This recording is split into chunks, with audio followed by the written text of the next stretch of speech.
I've done a bunch of videos already on respiration, and I think even before those videos, you had a sense that we need oxygen. That we need oxygen, and that we release CO2. And if you watched the videos on respiration, you know that we need the oxygen in order to metabolize our food, in order to turn our food into ATPs that can then drive other types of cellular functions or anything that we have to do, move or breathe or think or everything that we have to do. And that through the process of respiration, we break down those sugars and we release carbon dioxide. So in this video, what I want to do is kind of take a big step back and think about how we actually get our oxygen into our body and how we release it back out into the atmosphere. Another way to think about it is how we ventilate ourselves. Ventilation. How do we get the oxygen in, and how do we get the carbon dioxide out? And I think any of us could at least start off this video. It starts off in either our nose or our mouth. I always have a clogged sinus, so I often have to deal with my mouth. I sleep with my mouth open often. But it always starts in our nose or our mouth. So let me draw someone with a nose and a mouth. So let's say that this is my person. Maybe his mouth will be open so that he can breathe. So this is, his eyes aren't important, but just so that you know it's a person. So this is my test subject, or the person I'm going to use to diagram.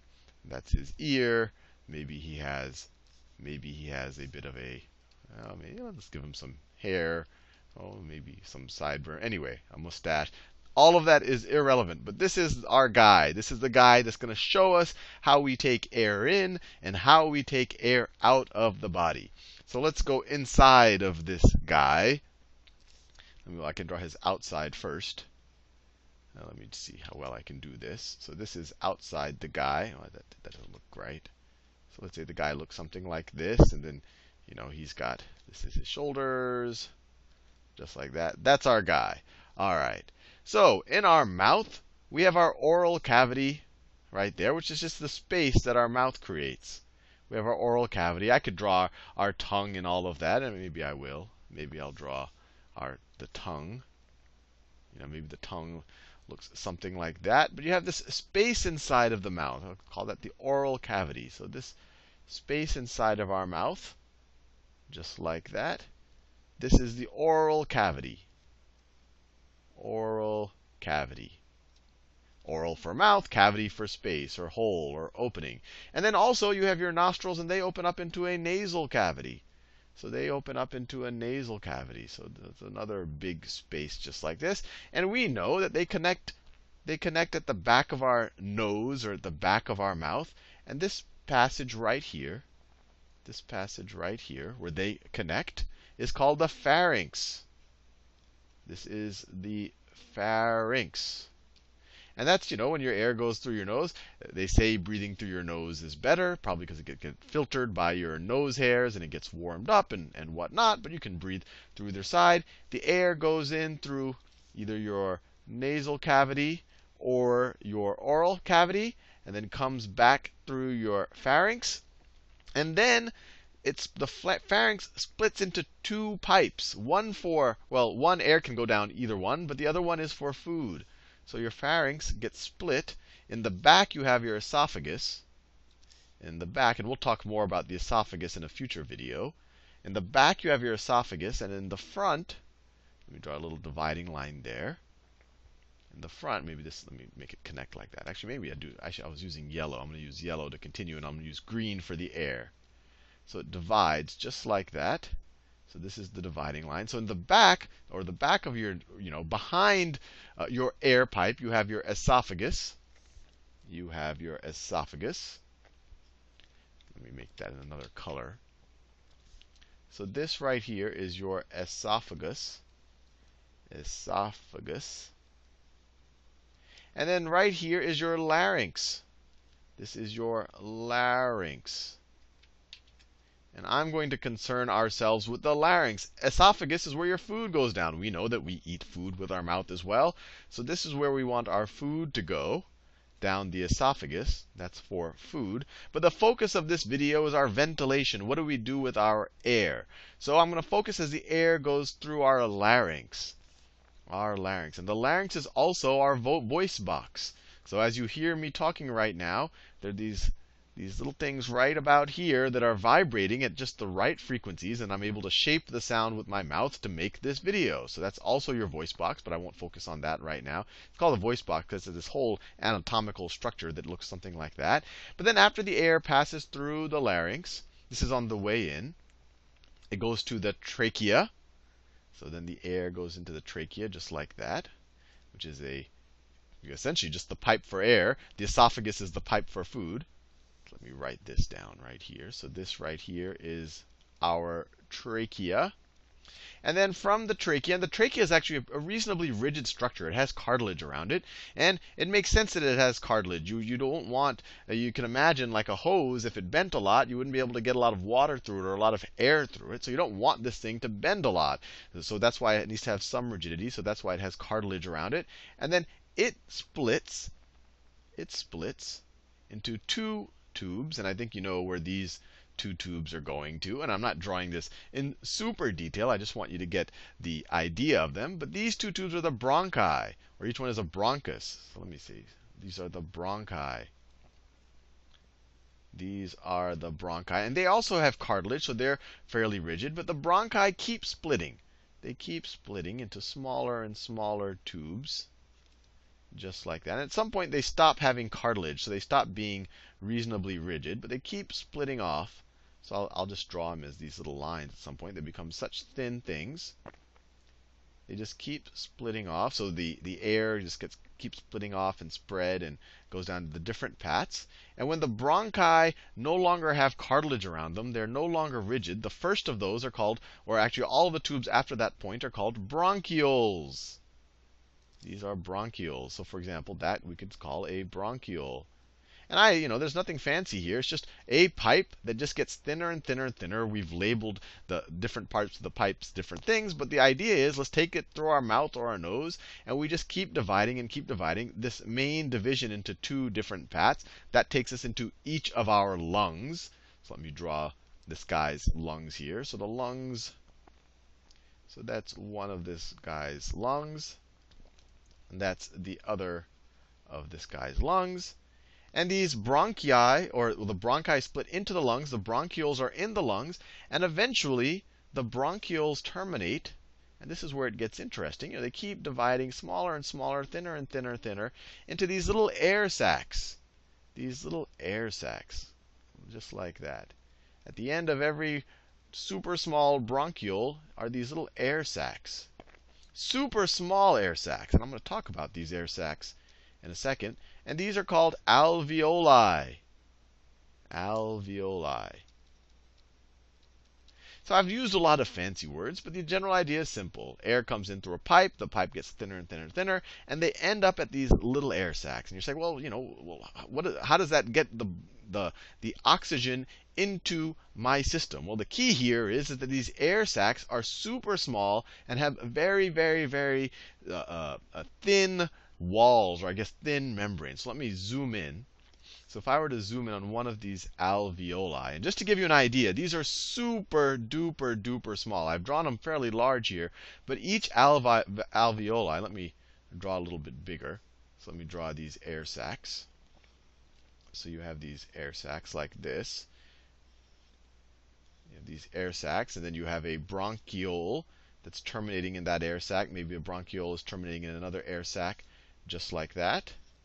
Another set of air sacs just like that. Each of these are only 200 to 300 microns in diameter. So that distance right there, let me switch colors. That distance right there is 200 to 300 microns. And in case you don't know what a micron is a millionth of a meter. Or you can view it as 1,000th of a millimeter. So this is 200 thousandths of a millimeter. Or you can think of them as, and this is actually a very easy way to visualize it, this is about 1/5 of a millimeter. So if I actually try to draw it on the screen, if you made this full screen, a millimeter is about about that far. Well, maybe a little bit farther than that. Maybe about that far. So imagine a fifth of that, and that's what we're talking about, the diameter of one of these things. And just to put it in the whole scheme relative to cells, the average cell in the human body is about 10 microns. So this is only about 20 or 30 cells in diameter, or relative to the average cell in the human body. So these have a super thin membrane. These have a super thin membrane around. So this, if you view them as balloons, the balloon is very thin, pretty much one cell thick, and they're connected to the blood cell. Or actually, a better way to think about it is that our circulatory system passes right next to each of these things. So you have blood vessels that come from the heart, and they want to be oxygenated. And in general, we want things that the blood vessels that don't have oxygen, and I'm going to do this in a lot more detail when I make the videos about the heart and our circulation system. The blood vessels that don't have oxygen, deoxygenated blood is a little bit darker, it looks a little bit purplish, so I'll draw it as blue. So these are vessels that are coming from the heart. So this is blue. So this blood right here has no oxygen in it, or it's been deoxygenated, or has very little oxygen in it. And the word for the blood vessels that come from the heart are arteries. Let me write that down. I'll review that again when we cover it in the heart. So arteries are vessels, blood vessels from the heart. And you've probably heard of arteries. And the vessels that go to the heart are called veins. Veins go to the heart. And this is really important to keep in mind, because later on you're going to see that arteries don't always carry oxygen, or they're always not deoxygenated, and veins always aren't one way or the other. And we're going to go into a lot more detail when we actually cover the heart and the circulatory system. But just remember, arteries go away, veins go to the heart. So here, these are arteries. These are arteries going away from the heart to the lungs, to the alveoli, because they want the blood that's traveling in them to get oxygen. So that what's going to happen is that the oxygen, is flowing through the bronchioles. I need to get new colors. Is flowing through the bronchioles and circulating around the alveoli, filling the alveoli. And as they fill the alveoli, the little molecules of oxygen, are allowed to cross the membrane of the alveoli and essentially be absorbed into the blood. And I'll do a lot more on that when we talk about hemoglobin and red blood cells. But you just have to realize that there's just a lot of capillaries. Capillaries are just super small blood vessels that allow air to pass, essentially oxygen and carbon dioxide molecules to pass between them. These have a lot of capillaries on them that allow the exchange of gases. So the oxygen can go into this blood. And so once the oxygen, so this is the vessel that's coming from the heart, and then it's just a tube. So then once it gets the oxygen, it's going to go back to the heart. So once again, once it gets the oxygen, it'll go back to the heart. Once it gets the oxygen, it goes back to the heart. And so essentially, this is the point where this vessel, this pipe, part of our circulatory system, goes from being an artery, because it's coming from the heart, to a vein, because it's going back to the heart. And there's a special word for these arteries and veins. They're called pulmonary arteries and veins. So this is going away from the heart to the lungs, to the alveoli. These are the pulmonary arteries. And going back to the heart are the pulmonary veins. Pulmonary veins. Now you're saying, Sal, what does pulmonary mean? Well, pulmo comes from the Latin for of the lungs. It literally means the arteries that are of the lungs, or that go to the lungs, and the veins that come from the lungs. So anytime people talk about pulmonary anything, they're talking about our lungs. They're talking about, or maybe something related to how we breathe. So it's a good word to know. So anyway, you have your oxygen coming in through your let me go back to this guy I drew. Through your mouth, through your nose, through the pharynx. It could fill your stomach. We can blow up our stomach like a balloon, but that doesn't help us actually get oxygen into our bloodstream. But the oxygen will come through our larynx, into our trachea, through the bronchi, eventually in bronchioles, ending up in alveoli and being able to be absorbed into what were the arteries. But then we're going to go back, and then essentially oxygenate the blood. The red blood cells become red once the hemoglobin has, or actually more specifically, the hemoglobin becomes very red or scarlet once it actually has the oxygen. And then we go back. But at the same time, this isn't just about getting oxygen into our arteries or onto the hemoglobin. It's also about releasing carbon dioxide. So these blue arteries coming from the lungs are also going to release carbon dioxide into the alveoli. And these will be exhaled. So we have oxygen coming in. So we have O2 coming in when we inhale. Other things will be coming in, but the O2 is what gets absorbed in the alveoli. And then when we breathe out, we're going to have carbon dioxide that was in our blood, but then it gets absorbed into the alveoli and they get squeezed out. I'm going to tell you in a second how it gets squeezed. And then it gets squeezed back out. CO, the carbon dioxide. It's actually that squeezing out that actually, when the air goes back out, it can vibrate my vocal cords, and it'll allow me to talk. But I'm not going to go into too much detail of that. So the last thing to consider about this whole pulmonary system, or about our lungs, is well, how does it force the air in, and how does it force the air out? And the way it's done is really kind of like a you can imagine it as kind of a pump or a balloon, is that we have this huge layer of flat muscles. Let me pick a good color here. So if these are my lungs, I have a huge layer of flat muscles right here. Right here. Let me color it in. Right below the lungs, and this is called the thoracic diaphragm. Thoracic diaphragm. And so when it's relaxed, it kind of has this arch shaped, and so the lungs are kind of squeezed in. They don't have a lot of volume. But when I essentially breathe in, what's happening is this thoracic diaphragm is contracted. And when it's contracted, it gets shorter, but more importantly, it opens up the space in where my lungs are. And so my lungs can fill up that space. So what it does is it essentially, you can imagine it's like pulling a balloon larger, making the volume of my lungs larger. And when you make the volume of something larger, so the lungs will become larger as my thoracic diaphragm is contracted and it kind of arches down, creates more space. And as the volume of something becomes larger, the pressure inside of them goes down. If you remember from physics, pressure times volume is a constant.